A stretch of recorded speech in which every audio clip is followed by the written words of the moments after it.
Hello guys, we discussed brief story of the chapter 7 The Child written by Premchand and English translated by Ruth Vanita. About the author and the story. Premchand was one of the most distinguished writers of the Indian subcontinent and is considered to be one of the prominent Hindi-Urdu writers of the early 20th century. He was born Dharpat Rai Srivastav in 1880. He began writing under the pen name Nawab Rai, but subsequently switched to Premchand after his short story collection Sooj-e-Watan was banned by the British administration. He also added a prefix Munshi to his name and was popularly known as Munshi Premchand. He wrote over dozen novels, around 250 short stories, and numerous essays, and translated a number of literary works into Hindi. Satyajit Ray made a film, Shatranj Ke Khiladi, based on one of Premchand's short stories. Due to his versatility, Premchand has been referred to as the Upanyas Samrat, Emperor of Novel by Hindi writers. The novels Prema, Vardhan, Nirmala, Gaban, Rangbhumi, and Godan are some of his well-known works. Now we discuss a brief introduction of the story. Gangu was one of the narrator's servants. Gangu वर्णनकर्ता के नौकरों में से एक था. He considered himself a Brahman, though he was completely illiterate and he never cared. वह स्वयं को ब्राह्मण मानता था, यद्यपि वह पूरी तरह से अनपढ़ था और कभी ईश्वर आराधना नहीं करता था. One day he came to the narrator and said that he wished to leave his job. एक दिन वह वर्णनकर्ता के पास आया और कहने लगा कि वह अपनी नौकरी छोड़ना चाहता था. Narrator asked him why he wanted to leave. Gangu said shyly that he wanted to marry Gomti Devi, who was a widow and had been turned out of the widow's home. वर्णनकर्ता ने उससे पूछा कि वह नौकरी क्यों छोड़ना चाहता था. गंगू ने लज्जाते हुए कहा कि वह गोमती देवी से विवाह करना चाहता था, जो कि एक विधवा थी और जिसे विधवा आश्रम से निकाल दिया गया था. Narrator knew this woman because she lived in the same mohalla. She did not have a good reputation. वर्णनकर्ता इस औरत को जानता था क्योंकि वह उसी मोहल्ले में रहती थी. वह एक बदनाम औरत थी. The home authorities had arranged her marriage thrice, but each time she had come back after a week or so. आश्रम के अधिकारियों ने 3 बार उसके विवाह का प्रबंध किया था, किंतु तीनों बार वह लगभग 1 सप्ताह के बाद वापस आ गई थी. However, Gangu had a different view about it. He said, where there is no love, you cannot accept a woman to stay on. किंतु गंगू का इसके बारे में भिन्न विचार था. वह कहता था, जहाँ कोई प्यार न हो वहाँ आप किसी औरत से ज़्यादा देर टिके रहने की आशा नहीं कर सकते हैं. You cannot win a woman with mere board and lodging. When the narrator saw that Gangu was determined to marry Gomti Devi, he let him go, but he was certain that this marriage won't last more than a few days.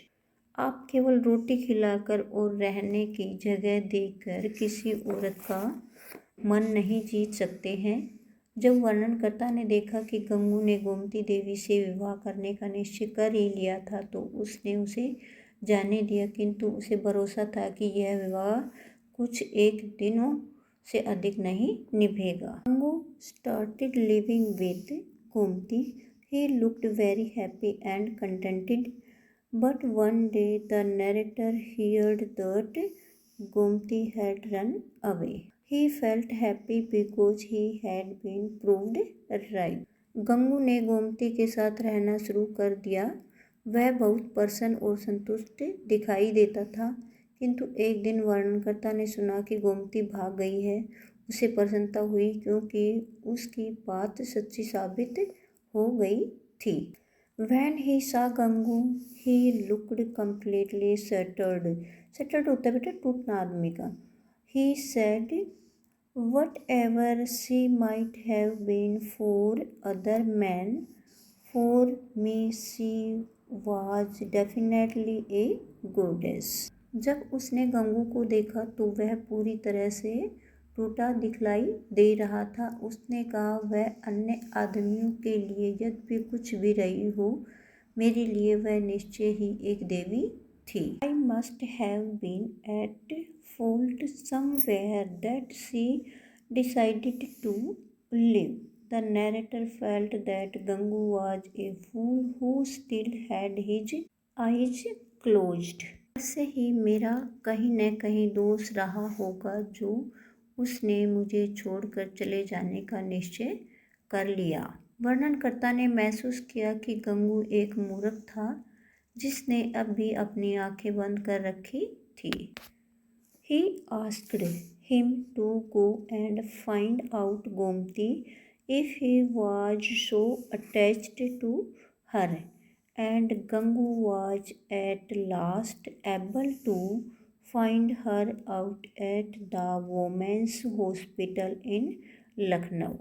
उसने उससे कह दिया था कि वह जा कर गोमती को ढूंढ ले, और यदि वह उससे इतना ही प्यार करता था तथा गंगू आखिर उसे लखनऊ के औरतों वाले अस्पताल में ढूंढने में सफल हो गया। He had given birth to a male child.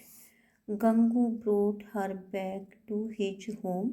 It was because of this child that Gomti had left him. उसने एक लड़के को जन्म दिया था। गंगू उसे अपने घर वापस ले आया। यह इसी बच्चे की वजह से था कि गोमती उसे छोड़कर चली गई थी। She feared that Gangu won't love the child because it was not Gangu who had fathered the child. They had been married for only 6 months yet.